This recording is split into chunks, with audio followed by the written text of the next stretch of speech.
This is Dr. Rob Harder with the Nonprofit Leadership Podcast, Making Your World Better. What does it take to be an effective nonprofit leader today? What are the biggest challenges? What are the biggest obstacles? How should nonprofits fundraise in an economy that is constantly changing?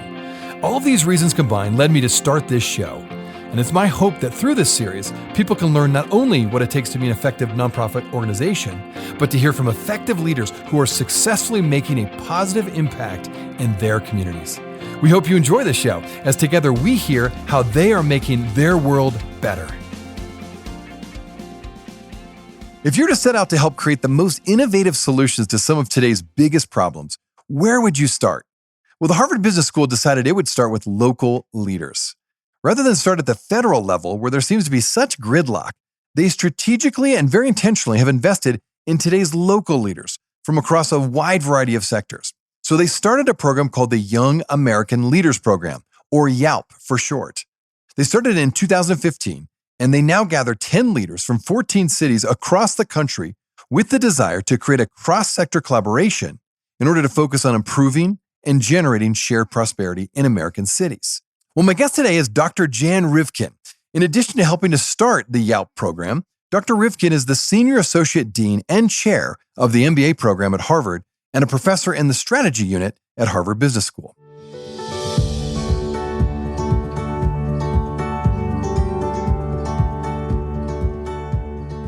Well, Jan, once again, it is great to have you on the show. You have shared so many great insights. I needed to break this episode into two parts, actually. So this is the second part of my interview with you. And again, thank you for taking time to be on the show. Now, for my listeners, if you missed part one, you don't want to miss that. I encourage you to go back and listen to that as soon as you can.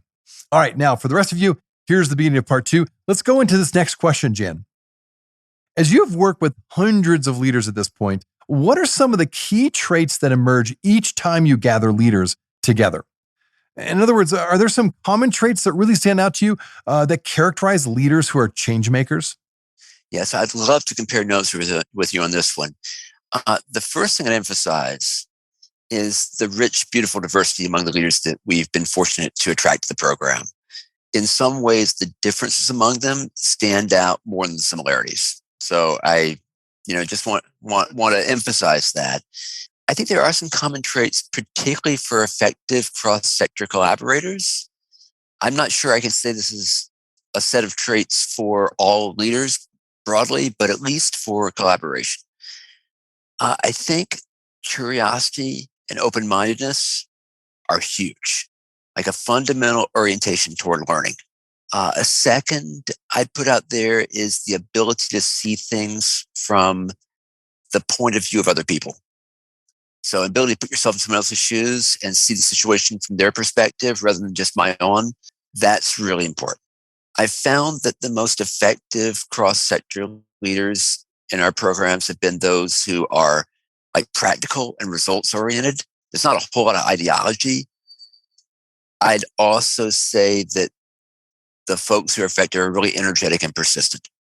And I think the orientation toward learning and the persistence, for instance, it goes back to what we see when we do research on these collaborations. So I'll give you one little example of the research. So this is a project that co-authors and I are still working on. So it's not published. This is a preview.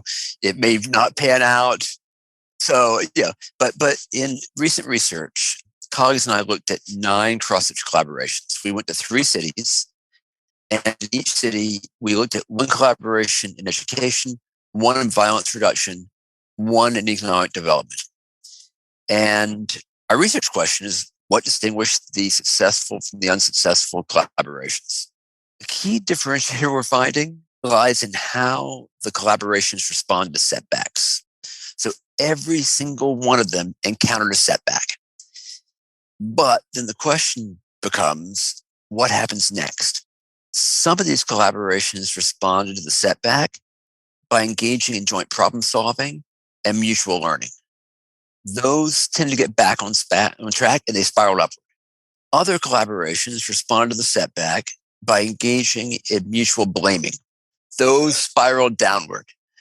So I think those traits, like the ability to see things from others' point of view, the persistence, the orientation to learning, all show up in collaborations that can overcome setbacks, and the setbacks are inevitable. That is really interesting. No, let me just summarize real quick. So, some of the traits you're seeing would include this: curiosity, open mindedness, being able to see things from other people's perspectives, action orientated people, energetic and goal driven, but how they respond to setbacks. Would you say, is that the most distinguishing mark? Is that what you're saying? Well, I think the other traits culminate in a pattern of behavior and how they respond to setbacks. Because I can't imagine. Look, your nonprofit leaders that are your audience. I would be willing to bet every single one of them has encountered lots of setbacks. The last 2 years, like the mother of all setbacks, right? And then the question becomes not whether you're going to hit a setback, but are you going to respond well to it? No, really good. Well, in addition to this, because of the unique challenges of COVID, are there some new traits to leadership we're facing today compared to, say, when you first started teaching at Harvard or even when you first started the YALP program? Or are there key traits of leadership essentially the same, regardless of the challenge or context? What would you say to that? So I'd highlight not a trait per se, but a skill. I worry about the notion that traits are inherent and inborn and can't be developed. I think most of the most important things around leadership can be developed, can be learned. That may just be, look, if you're an educator like me, you have to believe in the ability of people to change, right? But anyhow, I'd point to a skill. And I think this one predates COVID, but it's become even more salient in COVID. And it's the ability to make the most out of differences. So, look, we're operating these days in a world full of rich diversity, differences along lines of identity, like race, gender, ethnicity, gender identity, sexual orientation, religion, class, politics, nationality, but also just differences that exist between any two human beings, right? And I think there's a skill of being able not only to navigate the pitfalls that can come with the differences between any two people, but also the ability to take those differences and turn them into sources of imagination and creativity and innovation, right? This is one of the big things we focused on in the MBA program here at Harvard. How do we create or enable our students to become leaders who can make the most out of differences? And I think there's a reason this has become more pertinent over time. Look, our challenges, they're not respecting any of the boundaries of our institutions. You look at the immediate ones like COVID, you look at climate change, they just span institutions. So the effective problem solvers are inherently working with people who have very different experiences and backgrounds than themselves. And how do you make yourself into a leader who can actually operate well in a setting where the problems don't respect boundaries? You've got to be better at working across differences. Yeah, it's a tough problem. It's a really tough problem. I will tell you, educating leaders who can make the most out of differences, we're still trying to figure out how to do it effectively. We're at the early stages of a journey on that one.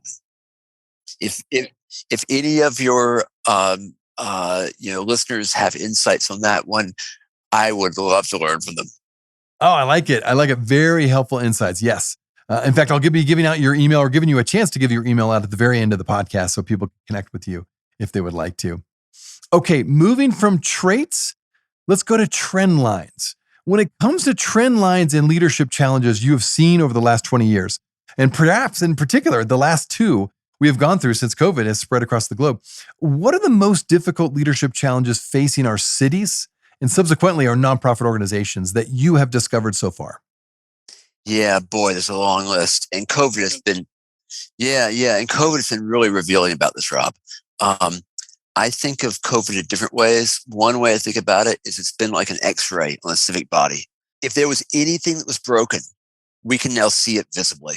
Like all the inequities, all the inequalities just came out in vivid contrast during COVID. Oh man, so there's a long list, right? Where do I begin?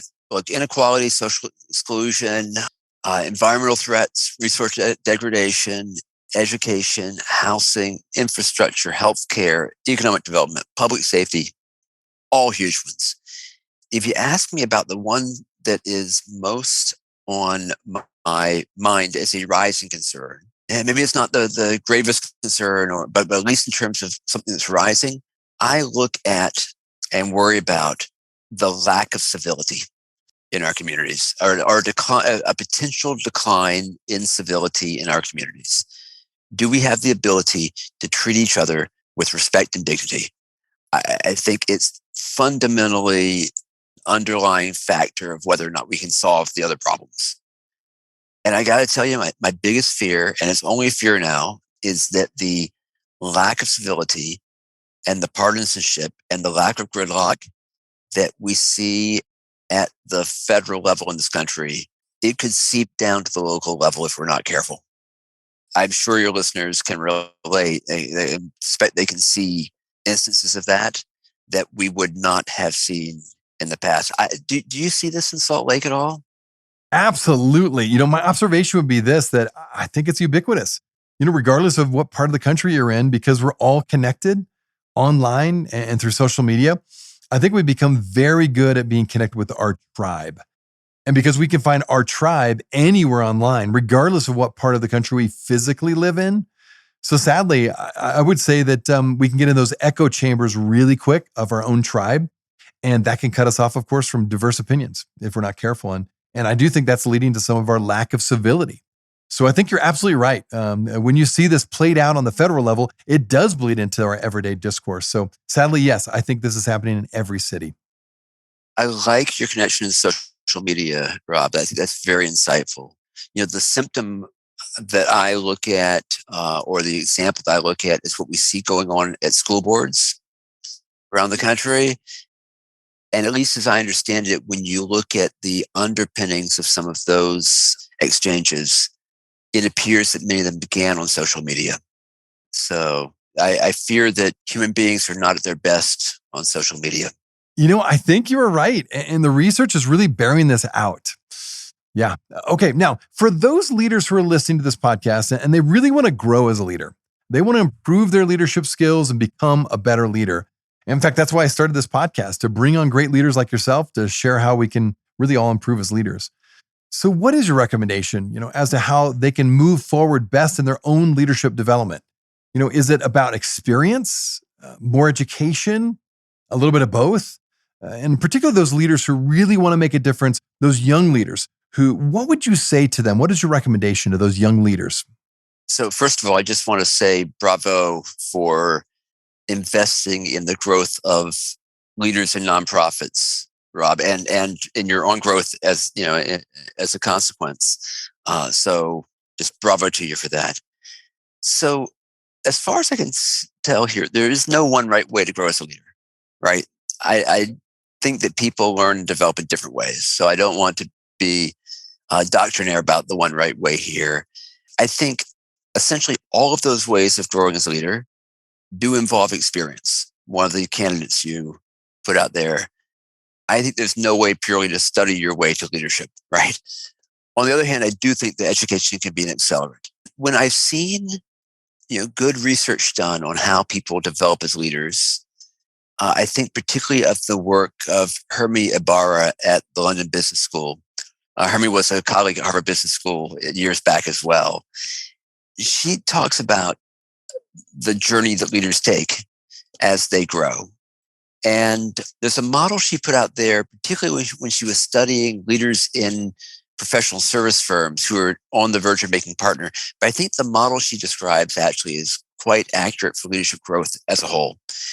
It has 3 steps in it, and I'm curious if it resonates with you from your own experience. The first, and I'll say a word about each. The first step is constructing possible future selves for yourself.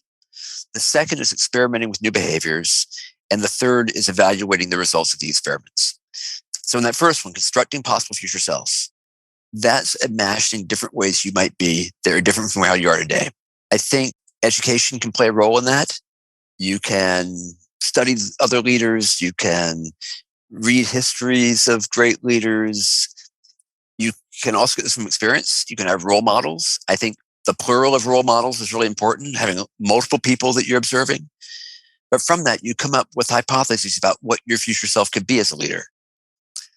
The second step experimenting with the new behaviors is almost inevitably experiential, right? You've decided that to be a leader, I want to have greater skill in inspiring others, or I want to have greater skill around empathy. You then try that out and in a real setting. And then the third part, evaluating the results, that requires making room for reflection. Like, okay, I tried out this new behavior. How did it feel? What did it result in?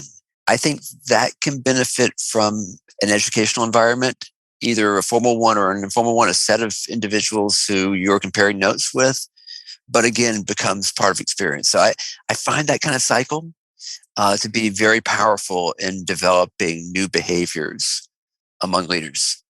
I love all of those, and in particular, reflection. I have found in my own life that is where some of the best learning happens, is when we take the time to reflect. Yes, that's really, really good. Yeah. Yeah, it actually is. I agree with you entirely. That's the step that people often miss because, frankly, something will crowd it out. Something else is urgent will crowd out that important step.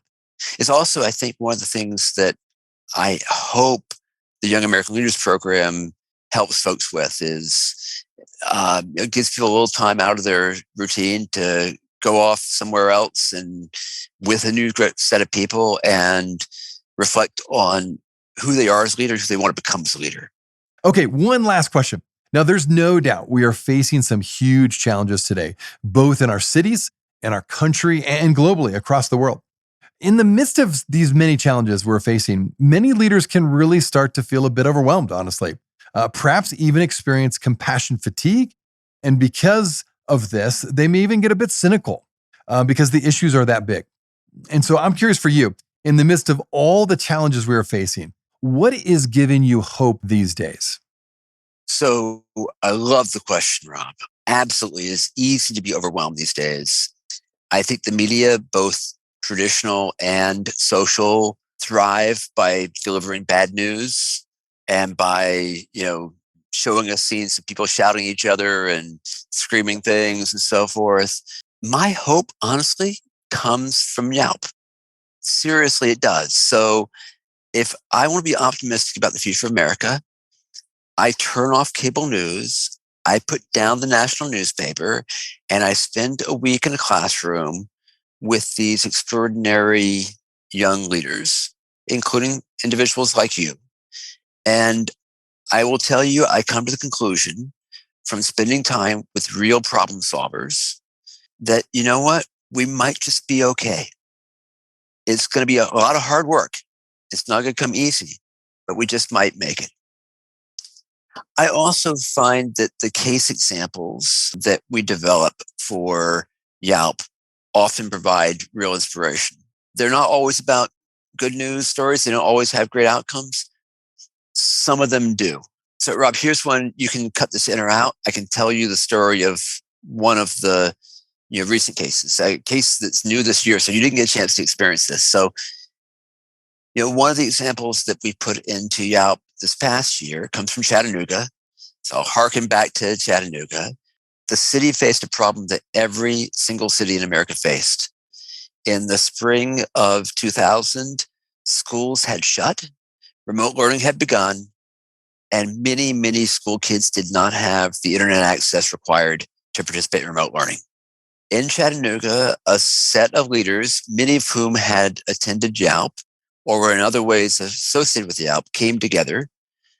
They were led particularly by Dr. Brian Johnson, who was the superintendent of the school system, the Hamilton County Schools, which serves the greater Chattanooga area. And they figured out a way to provide not just basic internet access for the moment, but actually fiber optic access for a decade to every family with a child who is eligible for free or reduced price lunch in the school system.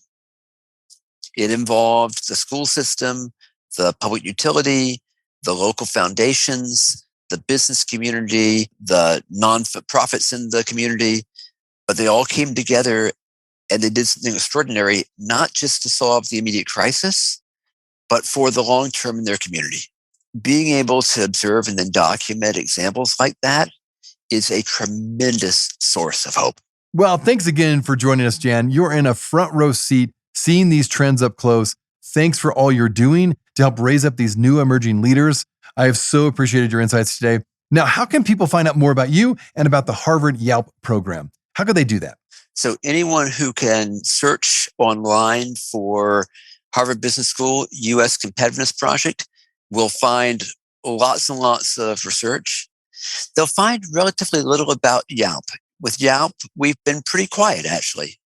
We work through our senior champions and kind of behind the scenes. This is not, designed to be a big public project. We find that if we can quietly develop leaders like yourself, Rob, in communities around the country, that will speak for itself. But thank you for allowing me to spend a little time with your audience, and thank you for all you do in your own community. Well, once again, thank you, Jan, for all you do. Keep up the great work at Harvard and with this YALP program. And once again, thanks for being on the show today. Thanks, Rob. Hey, friends. Well, I wanted you to know that this podcast can be found on iTunes, Spotify, Amazon, Google Podcasts, and wherever you listen to other podcasts. I also want to encourage you to like, subscribe, and share this podcast with others. This will actually help us get this great content out to more nonprofit leaders just like you. You can also join the Nonprofit Leadership Podcast community. Find other resources and interviews of past guests all on my website, nonprofitleadershippodcast.org. Well, thanks again for listening. And until next time, keep making your world better.